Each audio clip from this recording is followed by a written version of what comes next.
মাঝরাতে দূরপাল্লার ট্রেন যখন অন্ধকার ছোট ছোট স্টেশন পার হয়, বাইরের ঘুটঘুটে অন্ধকারে জানালার দিকে তাকিয়ে থাকতে আমাদের সবারই একটু কেমন যেন লাগে। মনে হয় ওই অন্ধকারের ভেতর থেকে কেউ যেন আমাদের সঙ্গে পাল্লা দিয়ে ছুটছে। কিন্তু যদি দেখেন ট্রেনটা এমন একটা স্টেশনে থামল যার কোনো নাম নেই, আর প্ল্যাটফর্মে দাঁড়িয়ে থাকা একটা লোক যার চোখ দুটো সম্পূর্ণ সাদা, সে সোজা আপনার জানালার বাইরে এসে দাঁড়িয়েছে, আর ট্রেন ছাড়ার পর সে আপনার কামরাতেই আপনার সামনের সিটে এসে বসেছে, তখন চলন্ত ওই ট্রেনের ভেতর আপনি কোথায় পালাবেন? ওয়েলকাম ব্যাক প্রিয় শ্রোতা, আমি শাহাদাত হোসেন, আর আপনি শুনছেন ভূত FM 9.8, যেখানে গল্প নয়, ভয় নিজেই কথা বলে। আজকের ঘটনাটি আমাদের কাছে পাঠিয়েছেন ঢাকার একটি প্রাইভেট কোম্পানিতে কর্মরত আসিফ। যাদের রাতে ট্রেনে ভ্রমণের অভ্যেস আছে তারা জানেন মাঝরাতের পর ট্রেনের কামরাগুলো কেমন একটা ভৌতিক নিস্তব্ধতায় ডুবে যায়। ট্রেনের সেই একটানা ঝিকঝিক শব্দের বাইরে আর কোনো শব্দ থাকে না। কিন্তু আসিফ ভাইয়ের সাথে সুরমা মেইলের একদম শেষের কামরায় সেদিন রাতে যা ঘটেছিল তা শোনার পর হয়তো আপনি আর কখনো রাতের ট্রেনে একা ভ্রমণের সাহস পাবেন না। কি উঠেছিল সেই রাত 3টের অন্ধকার স্টেশনে? চলুন সময় নষ্ট না করে সরাসরি চলে যাই সুরমা মেইলের সেই অভিশপ্ত কামরার ভেতরে। ভয়ের আরেক নাম ভূত FM 9.8। প্রিয় শাহাদাত ভাই, আমি আসিফ, থাকি ঢাকার মুগদায়।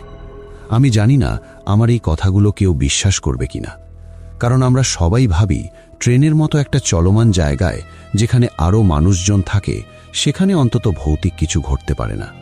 ভূভূত বা অশুভ শক্তি তো পুরানো পরিত্যক্ত বাড়ি বা কবরস্থানের মতো জায়গাতেই থাকে, তাই না? কিন্তু শাহাদাত ভাই, আমি আজ আপনাদের এমন একটা সত্য ঘটনা বলতে যাচ্ছি যা প্রমাণ করে কিছু অন্ধকার শুধু কোনো নির্দিষ্ট জায়গায় আটকে থাকে না, তারা মাঝে মাঝে আমাদের সঙ্গেই সফর করে, আমাদের ঘাড়ের কাছে নিঃশ্বাস ফেলে। আমার এই ঘটনাটা শোনার পর হয়তো অনেকেই রাতের ট্রেনে, বিশেষ করে শেষের দিকের বগিতে ওঠার আগে দুবার ভাববেন। ঘটনাটা গত বছরের নভেম্বর মাসের। শীত তখন বেশ ভালোই পড়তে শুরু করেছে। আমি ঢাকার একটি প্রাইভেট কোম্পানিতে সেলস এক্সিকিউটিভ হিসেবে কাজ করি। আমার গ্রামের বাড়ি সিলেট ফ্রেঞ্চুকঞ্জে। সেদিন ছিল মঙ্গলবার, রাত তখন প্রায় 9টা বাজে। আমি অফিস শেষ করে মেসে মাত্রই ফিরেছি। হঠাৎ আমার ছোট ভাইয়ের ফোন এলো। ও কাঁদতে কাঁদতে জানালো বাবার স্ট্রোক হয়েছে এবং তাকে সিলেট ওসমানী মেডিকেলে ভর্তি করা হয়েছে। অবস্থা খুবই সংকটজনক। খবরটা শুনে আমার মাথার ওপর যেন আকাশ ভেঙে পড়ল। আমাকে যেভাবেই হোক আজ রাতেই সিলেট পৌঁছতে হবে। আমি তাড়াতাড়ি একটা ছোট ব্যাগে কিছু কাপড় আর টাকা নিয়ে কমলাপুর স্টেশনের দিকে ছুটলাম। স্টেশনে পৌঁছানোর পর জানলাম রাতের লাক্সারি বাসগুলোর টিকিট সব শেষ, আর ট্রেনের মধ্যে উপবন এক্সপ্রেস রাত 8:30টায় ছেড়ে চলে গেছে। এখন একমাত্র ভরসা সুরমা মেল। এটা একটা লোকাল মেল ট্রেন। রাত 10:45 কমলাপুর থেকে ছাড়ে এবং সারা রাত ধরে বিভিন্ন ছোট বড় স্টেশনে থেমে ভোরে সিলেট পৌঁছায়। আমার সামনে আর কোনো উপায় ছিল না। আমি সুরমা মেইলের একটা টিকিট কেটে নিলাম। টিকিট কাউন্টারের লোকটা আমাকে বলেছিল, ভাই, মেইল ট্রেনে তো ভিড় থাকে না, আপনি চাইলে শেষের দিকের বগিতে উঠে আরামে ঘুমিয়ে যেতে পারবেন। আমি রাত 10:30 2 নম্বর প্ল্যাটফর্মে গিয়ে দাঁড়ালাম। সুরমা মেল দাঁড়িয়ে আছে। ট্রেনটা বেশ পুরনো। ইঞ্জিন থেকে শুরু করে বগিগুলো সব জং ধরা ফ্যাকাশে নীল রঙের। আমি একদম শেষের দিকের একটি কামরায় গিয়ে উঠলাম। কামরাটা প্রায় ফাঁকা। পুরো বগিতে মাত্র 5 লোক।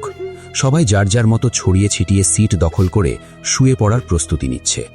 আমি কামরার একদম শেষ মাথায় বাথরুমের একটু আগের জানালার পাশের একটি সিট বেছে নিলাম। রাত 10:45 একটা হুইসেল দিয়ে ঝিক ঝিক করে সুরমা মেল কমলাপুর স্টেশন ছেড়ে সিলেটের দিকে যাত্রা শুরু করল। আমি তখনও জানতাম না এই পুরনো জং ধরা ট্রেনের শেষের কামরাটা আমার জীবনের সবচেয়ে বড় মৃত্যু ফাঁদ হয়ে উঠবে। ট্রেন নরসিংদী ভৈরব পার হয়ে যখন আখাউড়ার দিকে এগোচ্ছে তখন রাত প্রায় 1টা বেজে গেছে।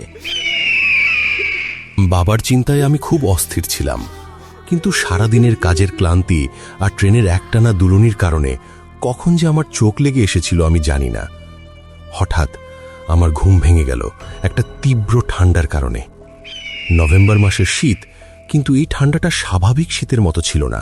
এটা ছিল হাড় কাঁপানো কনকনে একটা ঠান্ডা। মনে হচ্ছিল কেউ যেন বরফ ঘরের দরজা খুলে দিয়েছে। আমি চোখ পিটপিট করে তাকালাম। ট্রেনের কামরার আলোগুলো কেমন যেন মিটমিট করছে, ভোল্টেজ কমে গেলে যেমন হয় ঠিক তেমন। আমি আমার সিট থেকে উঠে দাঁড়ালাম। কামরাটা পুরো ফাঁকা। যে 5-6 জন লোক আমার সাথে এই বগিতে উঠেছিল তারা কেউ নেই। আমি পুরো বগিটা একবার এপাশ ওপাশ ঘুরে দেখলাম। না, কেউ নেই, এমনকি কোনো লাগেজও নেই। হয়তো তারা আগের কোনো স্টেশনে নেমে গেছে অথবা অন্য কোনো বগিতে চলে গেছে। আমি একা সুরমা মিলের একদম শেষের কামরায়। ঘড়িতে তখন রাত 2:40। আমি আবার আমার সিটে এসে বসলাম। বাইরে ঘুটঘুটে অন্ধকার। ট্রেন তখন পাহাড়ি আর চা বাগান এলাকার ভেতর দিয়ে তীব্র বেগে ছুটছে। জানালার কাঁচ দিয়ে শোঁ শোঁ করে ঠান্ডা বাতাস ভেতরে ঢুকছে। আমি জানালাটা নামিয়ে দেওয়ার চেষ্টা করলাম, কিন্তু কাঁচটা জং ধরে এমনভাবে আটকে ছিল যে কিছুতেই নামল না। আমি বাধ্য হয়ে জানালার বাইরে ঘন অন্ধকারের দিকে তাকিয়ে রইলাম। মাঝে মাঝে গাছের ডালপালাগুলো বিদ্যুতের মতো দ্রুত পেছনে চলে যাচ্ছিল। হঠাৎ ট্রেনটার গতি কমতে শুরু করল। ব্রেকের একটা বিকট ক্যাচ ক্যাচ শব্দ হলো। আমি একটু অবাক হলাম। এত রাতে এই গহীন জঙ্গলের ভেতর ট্রেন কেন থামছে? এখানে তো কোনো বড় স্টেশন থাকার কথা না। ট্রেনটা একটা ছোট্ট অন্ধকার স্টেশনে এসে থামল। আমি জানালার বাইরে তাকালাম। স্টেশনটা এতটাই পুরনো আর জরাজীর্ণ লাগছিল যেন বহু বছর এখানে কোনো মানুষ পা রাখেনি। প্ল্যাটফর্মের টিনের চালগুলো ভাঙা, কোনো লাইট জ্বলছে না। শুধু দূরে একটা পুরনো সিগন্যাল পোস্টের মাথায় টিমটিম করে একটা লাল আলো জ্বলছে। আমি স্টেশনটার নাম দেখার জন্য বাইরে তাকালাম, কিন্তু নেমবোর্ডটা এতই পুরনো আর মরিচা ধরা ছিল যে তাতে কোনো নাম বোঝা যাচ্ছিল না। পুরো জায়গাটা ঘন সাদা কুয়াশায় ঢাকা ছিল। আমার বগির ঠিক বাইরেই প্ল্যাটফর্মটা। আমি ভাবলাম হয়তো কোনো ক্রসিংয়ের জন্য ট্রেনটা এখানে থেমেছে। আমি আবার সিটে হেলান দিয়ে চোখ বন্ধ করার প্রস্তুতি নিচ্ছিলাম। ঠিক তখনই আমার জানালার কাঁচের ঠিক ওপাশ থেকে একটা শব্দ হলো, ঠক ঠক ঠক। কেউ একজন জানালার কাছে আঙুল দিয়ে টোকা দিচ্ছে। আমার বুকের ভেতরটা ধক করে উঠল। এত রাতে এই পরিত্যক্ত স্টেশনে কে জানালার বাইরে টোকা দেবে? আমি খুব ধীরে ধীরে ঘাড় ঘুরিয়ে জানালার বাইরে তাকালাম। শাহাদাত ভাই, আমি আল্লাহর কসম খেয়ে বলছি, আমি যা দেখেছি তা আমার পুরো শরীর যেন 1 সেকেন্ডের জন্য অবশ হয়ে গেছিল। প্ল্যাটফর্মে আমার জানালার ঠিক বাইরে একটা লোক দাঁড়িয়ে আছে। লোকটার গায়ে ব্রিটিশ আমলের পুরনো এক টিকিট চেকারের কালো ইউনিফর্ম, মাথায় একটা পুরনো ক্যাপ। ইউনিফর্মটা ধুলো আর কাদায় মাখামাখি, কিন্তু ওর চেহারাটা, ওর গায়ের চামড়াটা এতই ফ্যাকাশে সাদা ছিল যেন ওর শরীরে এক ফোঁটাও রক্ত নেই।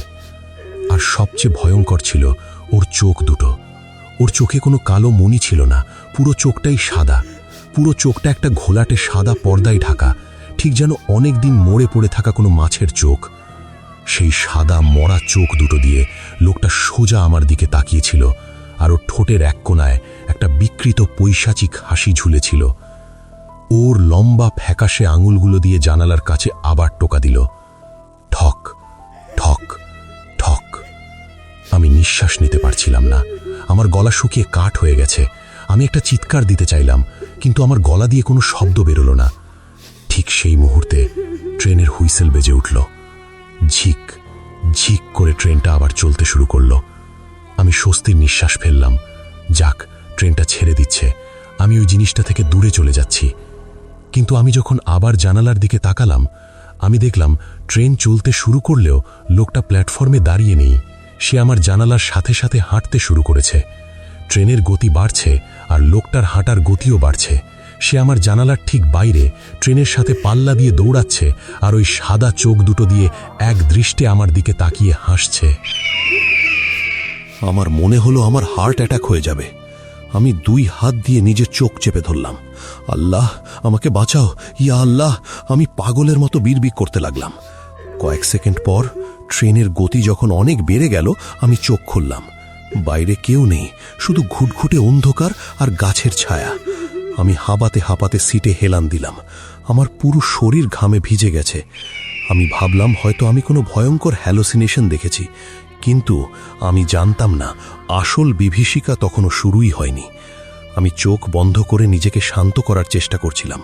হঠাৎ আমার কামরার একদম সামনের দিক থেকে একটা শব্দ হলো। কামরার যে স্লাইডিং দরজাটা অন্য বগির সাথে যুক্ত থাকে সেটা সজোরে খোলার শব্দ হলো। ক্যাচ, ধরাম। আমি চমকে চোখ খুললাম। আমার কামরাটা প্রায় 60 ফুট লম্বা। আমি একদম শেষ মাথায় বসে আছি। আমি দেখলাম সামনের দরজাটা খোলা, আর সেই দরজা দিয়ে একটা কুয়াশার মতো সাদা ধোঁয়া কামরার ভেতরে ঢুকছে, আর সেই ধোঁয়ার ভেতর দিয়ে কেউ একজন কামরায় পা রাখল। খট খট খট। ভারী বুট জুতো পরা কেউ একজন ট্রেনের কাঠের ফ্লোর দিয়ে আমার দিকে হেঁটে আসছে। আমি সিটের ওপর জমে গেলাম। আমার ব্রেন কাজ করা বন্ধ করে দিল। আমি দেখলাম সেই লোকটা, সেই পুরনো ইউনিফর্ম পরা টিকিট চেকারটা কামরার ভেতর দিয়ে আমার দিকে এগিয়ে আসছে। ওর হাঁটার ভঙ্গিটা স্বাভাবিক ছিল না। ও যেন পা টেনে টেনে একটা মরা মানুষের মতো হাঁটছিল। আর ওর শরীর থেকে একটা তীব্র গা গোলানো গন্ধ কামরায় ছড়িয়ে পড়ছিল। পচা মাংস, পুরনো রক্ত আর পোড়া ছাই মেশানো একটা গন্ধ। গন্ধটা এতটাই তীব্র ছিল যে আমার বমি আসার উপক্রম হলো। ও আমার থেকে মাত্র 10 হাত দূরে এসে দাঁড়ালো। ওর সেই সাদা মণিহীন চোখ দুটো সোজা আমার চোখের উপর স্থির। ওর লম্বা কালচে আঙুলগুলো আমার দিকে বাড়িয়ে দিল, আর ওর গলা দিয়ে কোনো স্বাভাবিক আওয়াজ বের হলো না। মনে হলো ওর বুকের ভেতর থেকে, মাটির গভীর থেকে একটা ঘর ঘরে পৈশাচিক গলা ইকো হয়ে আমার কানের কাছে বাজতে শুরু করলো।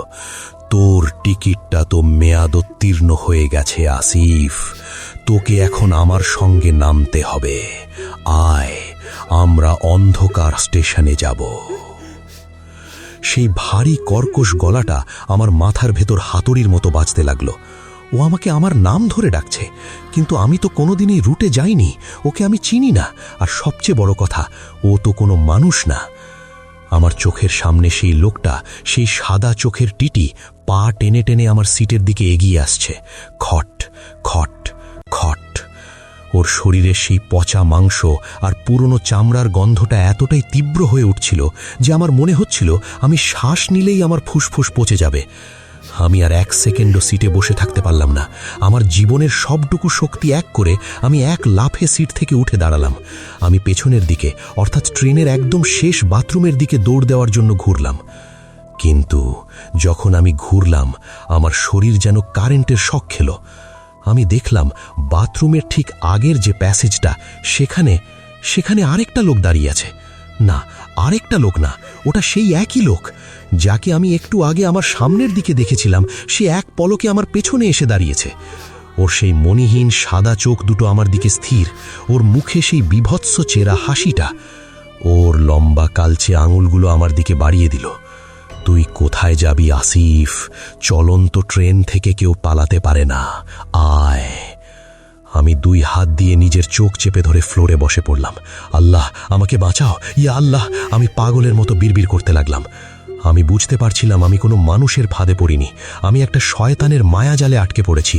ও আমার চারপাশ থেকে ঘিরে ফেলেছে। আমি ফ্লোরে বসে চোখ বন্ধ করে আয়াতুল কুরসি পড়ার চেষ্টা করছিলাম, কিন্তু আতঙ্কে আমার মগজ থেকে সব শব্দ, সব দোয়া মুছে গিয়েছিল। হঠাৎ ট্রেনের আলোগুলো দপ করে নিভে গেল। পুরো কামরা ঘুটঘুটে অন্ধকার। শুধু জানলার বাইরের মেঘলা আকাশ থেকে সামান্য চাঁদের আলো কামরায় এসে পড়ছিল। আর সেই আবঝা আলোয় আমি দেখলাম আমার চারপাশের প্রতিটা সিটে একটা করে মানুষ বসে আছে। একটু আগে যে কামরাটা সম্পূর্ণ ফাঁকা ছিল, এখন সেটা যাত্রীতে ভর্তি, কিন্তু তাদের কেউ নড়ছে না। সবাই স্থির হয়ে বসে আছে। তাদের গায়ে পুরনো ছেঁড়া কাদামাখা কাপড়, আর তাদের সবার চোখগুলো সম্পূর্ণ সাদা। তারা সবাই তাদের মাথাটা আমার দিকে ঘুরিয়ে রেখেছে। আমার মনে হলো আমার ব্রেনটা ফেটে যাবে। আমি একটা বিকট চিৎকার দিয়ে সামনে দৌড় দিলাম। আমি শুধু চাইছিলাম এই কামরা থেকে বের হয়ে অন্য কোনো বগিতে যেতে যেখানে জ্যান্ত মানুষ আছে। আমি সিটের মাঝখান দিয়ে দৌড়াচ্ছিলাম। আমার পা কাঁপছিল। আমি কয়েকবার হোঁচট খেয়ে ফ্লোরে পড়ে গেছি, কিন্তু আমি থামিনি। আমার মনে হচ্ছিল ওই সাদা চোখওয়ালা যাত্রীরা তাদের ঠান্ডা হাত দিয়ে আমার জামা ধরে টানছে। আমি দৌড়ে কামরার সামনের স্লাইডিং দরজাটার কাছে গেলাম। দরজার হাতল ধরে আমি পাগলের মতো টানতে লাগলাম। খোল, আল্লাহর দোহাই লাগে খোল। আমি চিৎকার করে কাঁদছিলাম। কিন্তু দরজাটা বাইরে থেকে কেউ যেন তালা মেরে দিয়েছে। আমি জানালার কাঁচ দিয়ে পাশের বগির দিকে তাকালাম। পাশের বগিতে আলো জ্বলছে, সেখানে কয়েকজন মানুষ বসে দল্ব করছে। তারা স্বাভাবিক মানুষ। আমি কাঁচের উপর সজোরে থাবা মারতে লাগলাম, বাঁচাও, কেউ দরজাটা খোলেন।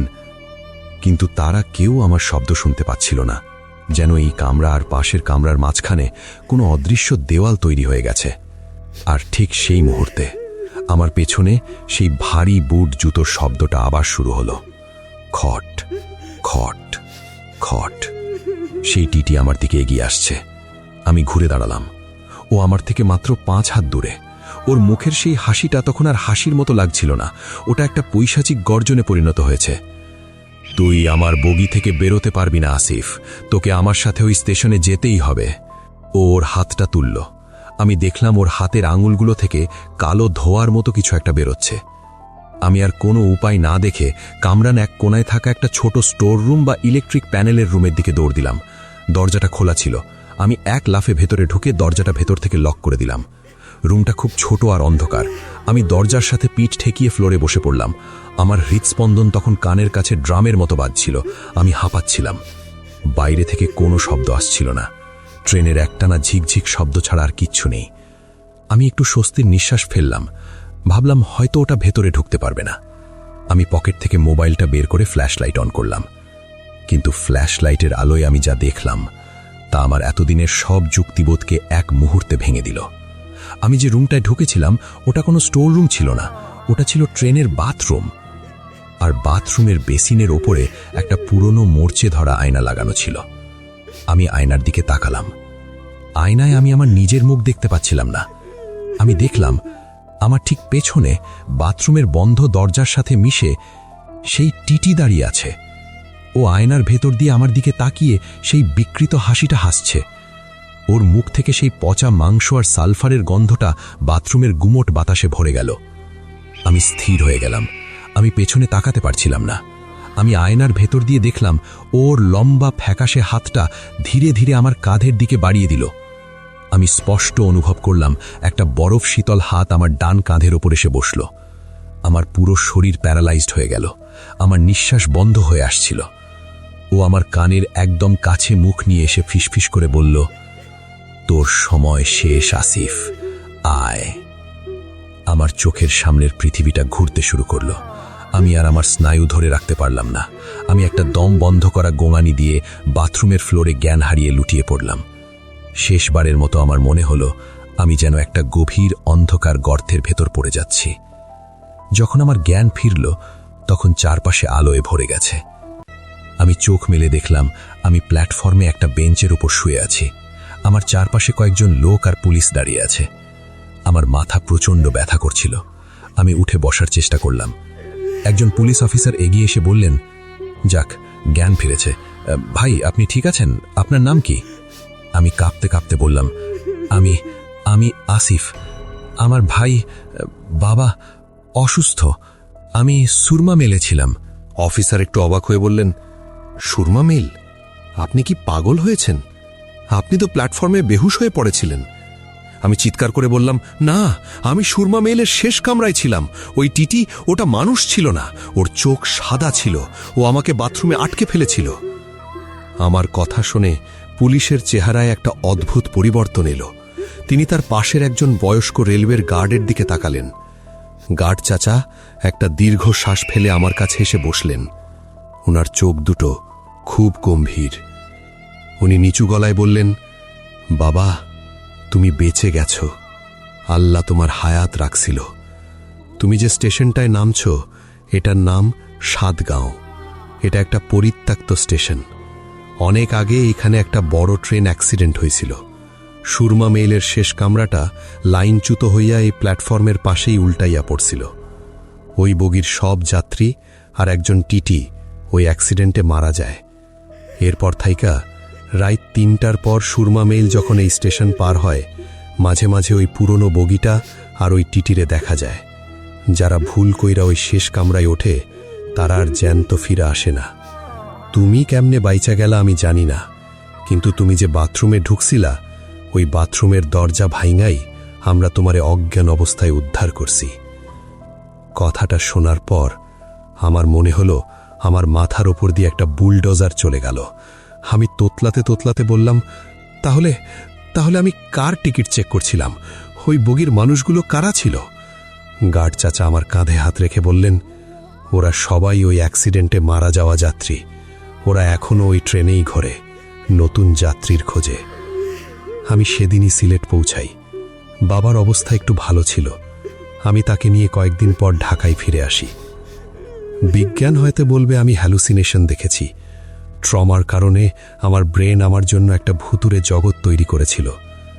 কিন্তু আমি তো জানি আমি কি দেখেছি। আমার কাঁধের ওপর যে হাতটা ও রেখেছিল তার ছাপ আমি আজও ভুলতে পারিনি। আজ 3 বছর পার হয়ে গেছে। আমি স্বাভাবিক জীবনে ফিরেছি।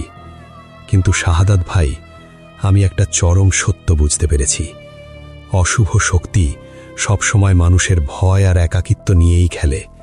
সে এমন জায়গায় আমাদের ফাঁদে ফেলে যেখান থেকে পালানোর কোনো পথ থাকে না।